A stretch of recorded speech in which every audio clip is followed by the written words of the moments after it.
Hi, hello, kumusta ka? Guys, ito na yung ating egg tart. Ano guys, titingnan nyo mabuti ha. Ang ating egg tart ay kung familiar sa inyo or hindi or nakapapanood kayo, ito'y sarili nating version. Ano? Ito'y kakaiba ang ating mga ingredients kung i-compare natin sa iba. Pero dito talaga, malalasahan yung napaka-creamy, napaka-cheesy ng ating egg tart. Napakadaling gawin. Ayan, sundan lang ang ating procedure ha. Dito ang tips ko sa inyo sa pagmasa dito sa ating pabalat, okay? Pwede dito nga butter ha, yung butter na hindi melted, ay yung katamtama lang ang lambot, ano? Yung hindi galing sa freezer na ilabas nyo na at pinapalambot nyo siya. Ngayon, dito sa pagmasa natin para hindi kumunat ang inyong dough nito, bali-baliktad lang ang ating gagawin. Huwag na nating itodo ng masa, itodo ng pagpapalambot nito. Ganun lang, ganyan lang sa ginagawa. Pagkatapos, iro-rolling pin nyo lang yan. Okay, iro-rolling pin nyo lang. Kailangan ng ating butter or dyan sa ating shortening, kailangan hindi siya nagiging kulang ha, kasi kukunat yan. Ayan, ganyan lang. At pagka-flatten nyo yan sa tamang nipis, titingnan nyo lang mabuti. Kumuha lang kayo ng baso or bote na hugis sa baso ang ibabaw para madali ninyo siyang itukol, kumbaga may sukat kayo, ganun lang. Kung meron man kayong individual, dyan sa akin hindi ko na yan ginigrace kasi yan naman non-stick naman yung ating molder ng kababayan, ano? Kung wala man, i-grace nyo para hindi dumikit, okay?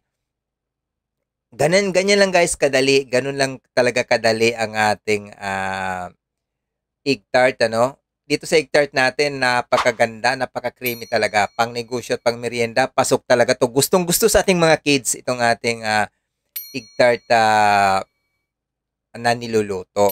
Okay? Sa maraming naghihintay nito, ayan, titingnan lang dito hindi ko na inisa-isa yung ating mga ingredients dahil may sukat tayo sa grams, may sukat din tayo sa cups. Kaya wala na po kayong iisipin dito. Okay, habang hinahalo natin yan, hinga ko ng favors nyo, huwag lang kalimutang i-like, i-follow ang ating Learn Viking with SNJ at ang ating YouTube channel, personal account ni Jesse Anaos. Maraming salamat po sa inyong pagsubaybay at pag-follow nitong ating mga channel. Maraming salamat. At yan, pag nasundan nyo na ang ating mga ingredients, ano, kung nasundan nyo na yan, yan naman na ang ating palaman na dahil nauna nga yung ating pabalat at naghintay na lang yan natin silang lalamanan. Okay, dito pwede nyong gamitin dito any powder milk na original, pwedeng gagamitin natin. Makreamy yan. Basta yung ating mga ingredients, wag lang kalimutan, wag nyo nang dapat hindi ma-miss ang isa niyan kasi nagbabago yung lasa. Okay, tingnan kung makikita po ninyo mamaya pag naluto na yan, napakaganda ng ating egg tart, ano? Napakaganda. Ito talaga napakamahal kung ibibenta natin ito sa mga coffee shop na masasabi nating nasa mall, nasa mamahaling lugar. Pero pag dito gagawa tayo sa mga pangmasa, i-adjust lang din natin yung presyo. Oo, basta kung kayo naman halimbawa ay maglagay ng presyo sa inyong ginagawa, hindi naman natin alam ang ating mga ingredients at hindi pare-pareho, iko-costing po natin talaga lahat bago tayo magpresyo. Nang sa ganun, atin namang makukuha at hindi lang doble doon dahil din natin kukunin din ang ating pangginagastos, labor, at ang ating mga ingredients. Okay? Ayan. Ayan, isasalang na natin yan. Tandaan nyo guys tingnan nyo mabuti naglalagay pa ko dyan ng keso ng 2 hiwa sa ibabaw. Ayan, isa yung nagpapalasa.